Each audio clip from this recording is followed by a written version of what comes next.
Okay.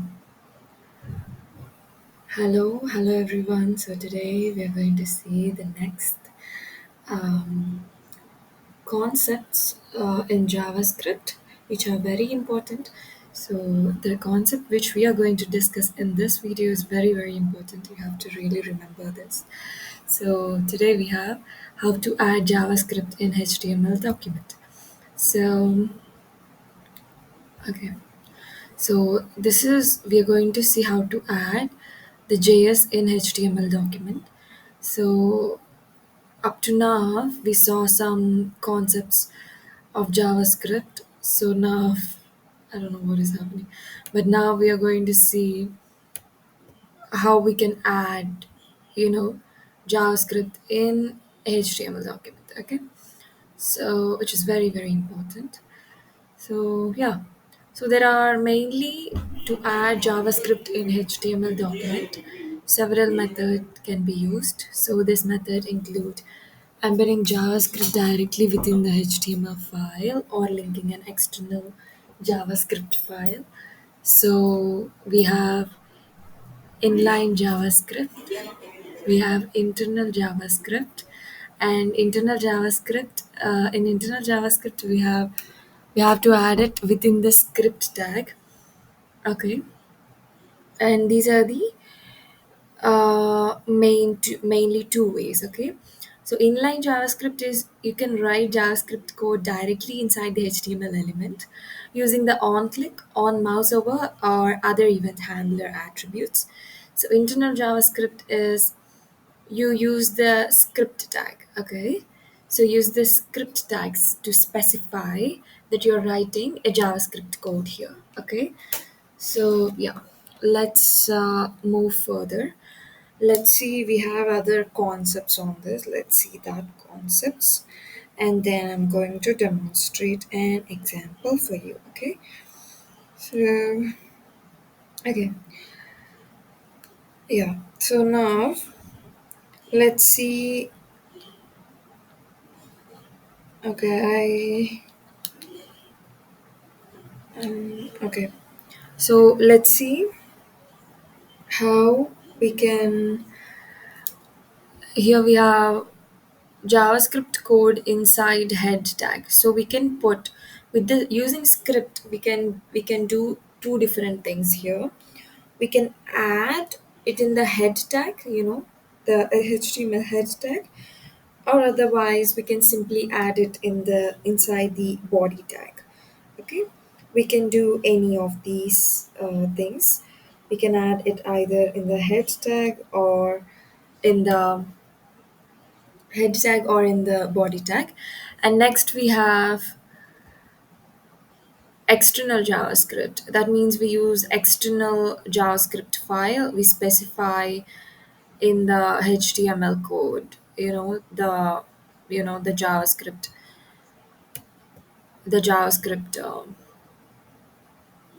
code that we written in another file. Okay, this is pretty similar to CSS. You know how we add CSS in a HTML in HTML. It's pretty similar to that. If we observe it carefully, it's pretty similar, right? So now let's move on to demonstration of these examples. Okay. So let me demonstrate these examples for you guys. Okay, so that you'll understand what is going on here. Okay. So yes. So here we also have some advantages of external JavaScript. Maybe I'm going to discuss it at the end of the video after I demonstrated the examples for you, okay?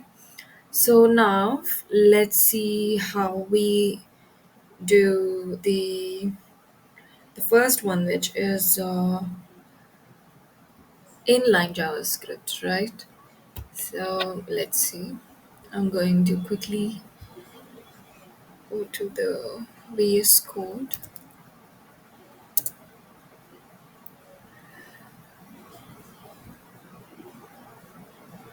Okay, we have some unnecessary files here.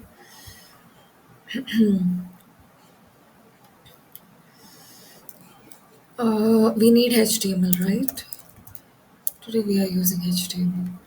Okay, so let's start with the inline JavaScript. So this is an example for inline JavaScript.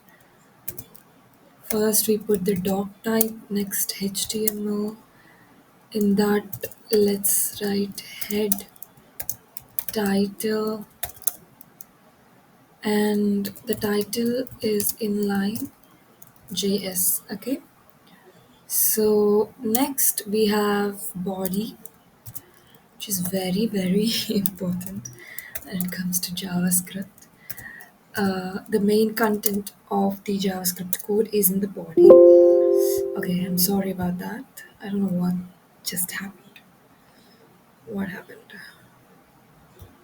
Okay, so now adding JS in. So we are putting a heading generally, adding JS using inline. Inline, okay? So next after heading, let's take a button. So if we click the button on click, we want an alert which says hello.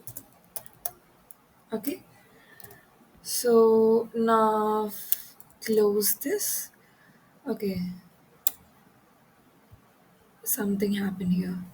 Okay, so now we closed this. Now closing the button. So in the button we can give click this. Okay, so this is the title of the button. Okay, so now let me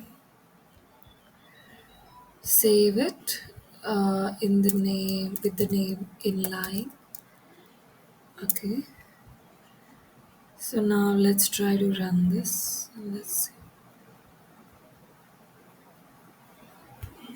what is happening here. Okay, I trust. Okay, okay, so now as we can see, we told click this. Now it displays hello to us, and okay, so it's closed, right? So this is inline JavaScript. So what we've done here is we added the JavaScript code within the HTML tag, right? Within the line, within the HTML tag. So this is the JavaScript code here.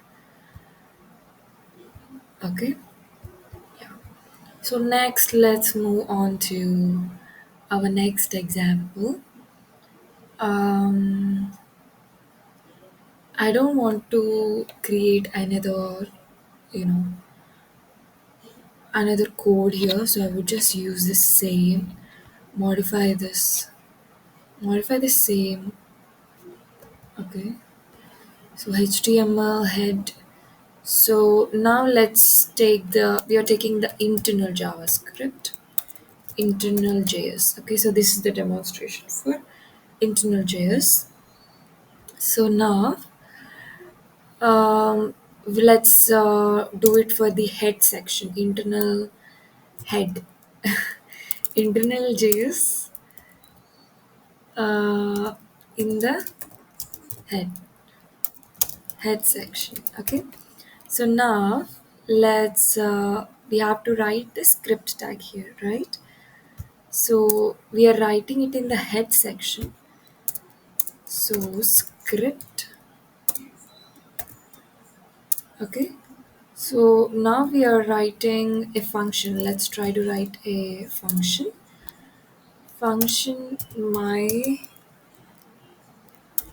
My function. Okay, giving it some name basically. Okay, the second letter should be capital. My function. Now we are going to write document dot get element by id. So that means we are getting an output here. Okay, we are trying to get the output of something. get element dot id of demo dot inner html equal to content changed. Okay, so that means what you're trying to do here, I'm going to explain it in a while, don't worry, don't get confused. Okay, so adding js using internal. Okay, so now we are done with the script tag. So now we had a function here, so now we have to call this function.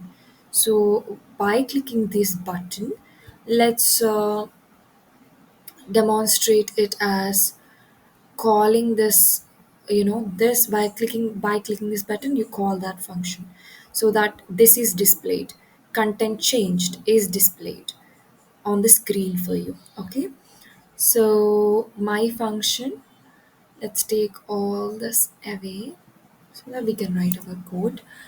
On click equal to, okay, my function, and that's it. Okay, that's it. If you want to add some color style for you, for your headings, for this heading, you can add it. Okay, so yes, so let me write another heading here, h3. So in this, let me write some css for this. Okay, id equal to demo, I'm writing css using style. If you want css, make sure you let me know in the comments. I'm going to make the css too for you. Some green, or let's put pink. Okay, which is one of my favorite colors, pink. And closing this. Okay, so now we just created a heading called demo. Okay, in the color pink. So, and we want to, I mean, it is actually, it's not heading called demo, actually we give it here. ID of the heading is demo. So by the demo, what we mean here is,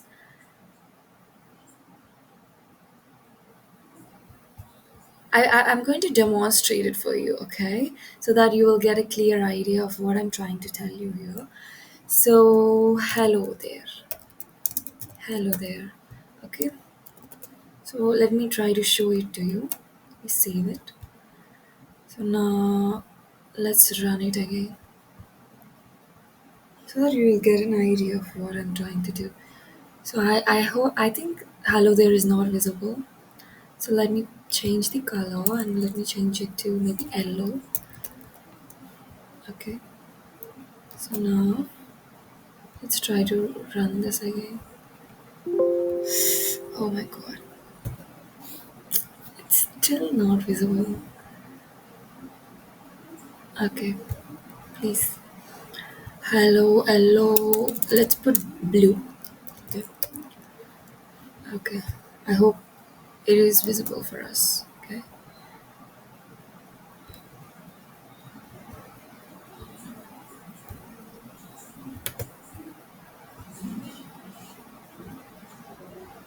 Okay.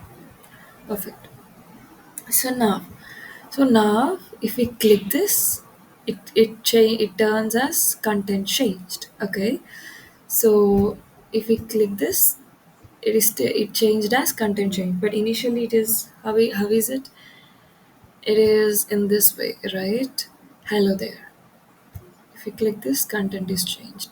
So what we are trying to do here is, um, actually we try to get the id, that we try to get the id of this demo, like we try to get the output, whatever we have in this demo, we try to get that is hello there.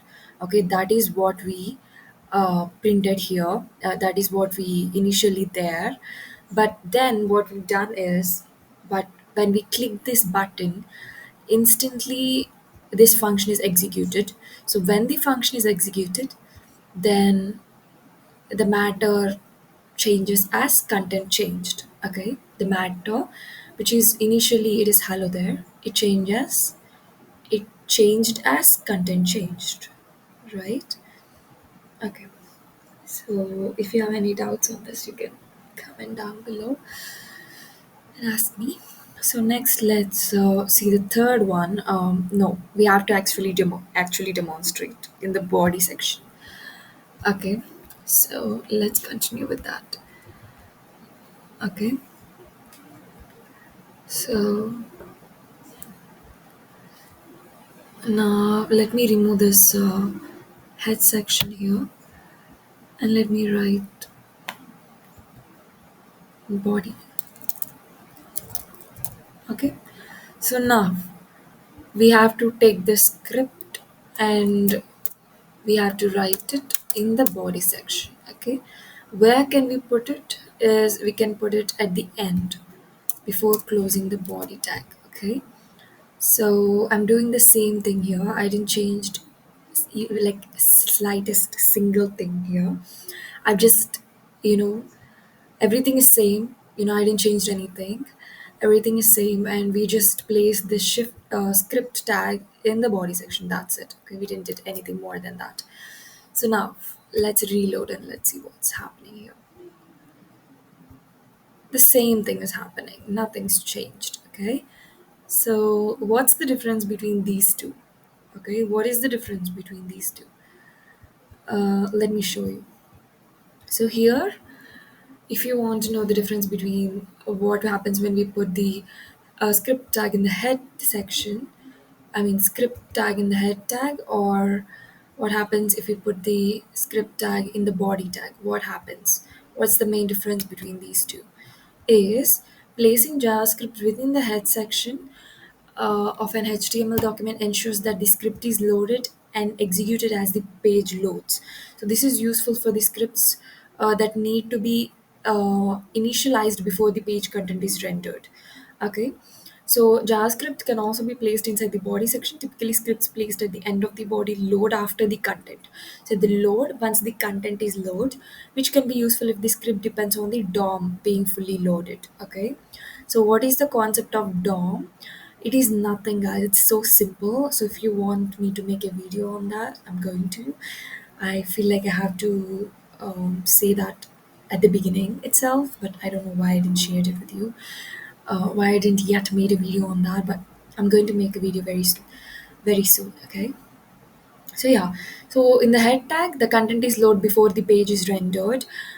Here, after the page is rendered, after all the content is loaded, then the whatever is in the body tag, whatever in the script tag, JavaScript code is going to get loaded. Okay. So next we have external JavaScript. So I'm going to quickly demonstrate this to show you what is happening here in the external JavaScript. So in external JavaScript, we do nothing. We just take the code and we place the code in another file, and we just give um, the link of that file in the HTML document. Okay. So for example, let me take this code, script code. We don't need the script tag anymore. Once we got out of the HTML code, we don't need that script tag because we are working with JavaScript code, right? So let me take another text file. Let me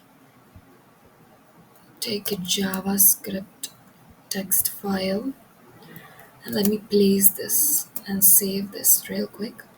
So let me put it as script. Okay, script.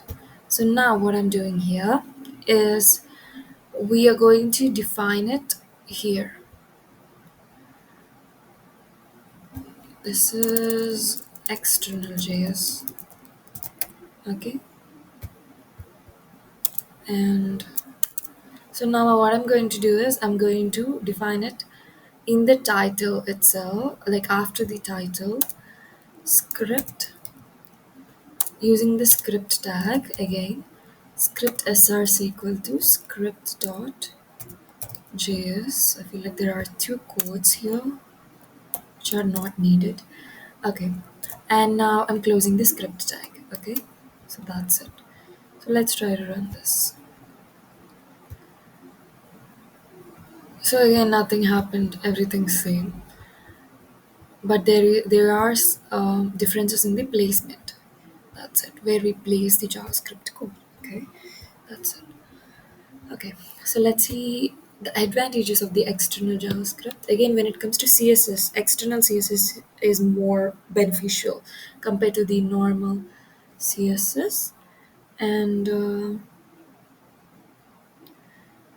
yeah, so let's see, for larger projects or when reusing scripts, so this is very useful for reusing external. Whenever we define it in an external file, if we want to use it for different projects, we can use it. So if we defined it internally or in within line in inline, what happens is if we want to use it in another projects, we can't use it, we can't use the code.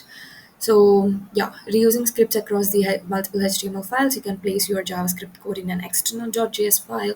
The link is then linked to your HTML document using src attribute within a script tag. So next, the advantages are faster page load times. Okay, the page is loaded fastly. So improved readability and maintenance. Okay, and separation of concerns. That means by separating HTML and JS, your code becomes cleaner and more modular. And code reusability. So you can reuse, if we write one external JavaScript file, we can use it for multiple HTML files, right? So it promotes reusability and it's very beneficial. And this is what actually followed in the industry, in the software industry, external CSS or external JavaScript. Okay, so next we have asynchronous and deferred JavaScript. What is it? So JavaScript can be loaded asynchronously or deferred to optimize page performance, especially for large scripts. By default, JavaScript blocks the rendering of the HTML page until it is fully loaded. By using async or defer can improve the load times. So here we have two things: async, defer. So when we use async, we have one load time, and when we use defer, we have another load time. Like the load time varies. So whenever we are executing a JavaScript code, what happens, I mean an HTML file, what happens is once the until the JavaScript file is fully loaded, the HTML content is not loaded. Okay, so the HTML content is not loaded. So by default, JavaScript blocks the rendering of the HTML page, so until it is fully loaded. So yeah, that is what mentioned there. So here we have two attributes: async attribute and defer attribute. What is async attribute? Async attributes loads the script asynchronously, meaning the script will be downloaded and executed as soon as it is available. So once it is available, it is downloaded and executed at the same time without blocking the page. Okay, so here how we give it or define it is, after we define our external CSS in the script tag, I mean external JS in the script tag in the HTML code, you just give a keyword called async, okay, to use the async attribute. So defer attribute delays the execution of the script until the entire HTML document has been parsed. This is typically used for scripts that manipulate the DOM. So what is DOM? DOM is repeated here like 100 times. So I'm going to explain the DOM in the upcoming videos. So stay tuned. So here we have script src equal to, we define the file name of JS, and then what we given here is we given the differ attribute. Okay, which is very clear. So what happens in the async is it's going to load the JS file. Okay, so it loads the downloads and executes the JS file as soon as it is available, so it doesn't block the page. But when we use the differ, what happens is until the whole HTML code is parsed, it doesn't start execution of, I mean, it doesn't run, or it doesn't execute the JavaScript. Okay, so this is what. So here in the async, it's more faster, it fastly executes and loads the script, but differ, it is generally slow, okay, because it deals with the HTML first, then it goes to, or it moves on to the script, JavaScript, okay. So yeah, so I feel like I have to demonstrate that real quick, maybe, if possible. So let's see. Um, so yeah, I feel like there's nothing to demonstrate, and it's just you know, it's just how we define it, right? It's just simple. So I feel like there is no need to demonstrate it. So here we give async when it comes to async. Here we give differ when it comes to, when if you want to use differ. So how to reference external JavaScript files? Okay, so that means how to give the external JavaScript files, how to refer them. So we have three ways in which we can refer them. We can give a full URL, for example. So I took Geeks for Geeks URL here. So here we given the full URL of what we want. So next we can use by using a file path. Okay, so here we given a file path. That means if it is in our system, in our local system, we can give this file path. Without any file path, we can give it directly like this. Okay, so these are the three ways. So now let's see the interesting facts about JavaScript. I feel like I'm going to see this in the next video, so I want to end this video here. So thank you so much for watching till the end, and I hope you got a lot of clarity on this particular topic. And thank you so much, and bye. And don't forget to like, share, and subscribe. And I'm coming up with a lot of videos. Okay, stay tuned for them. Thank you.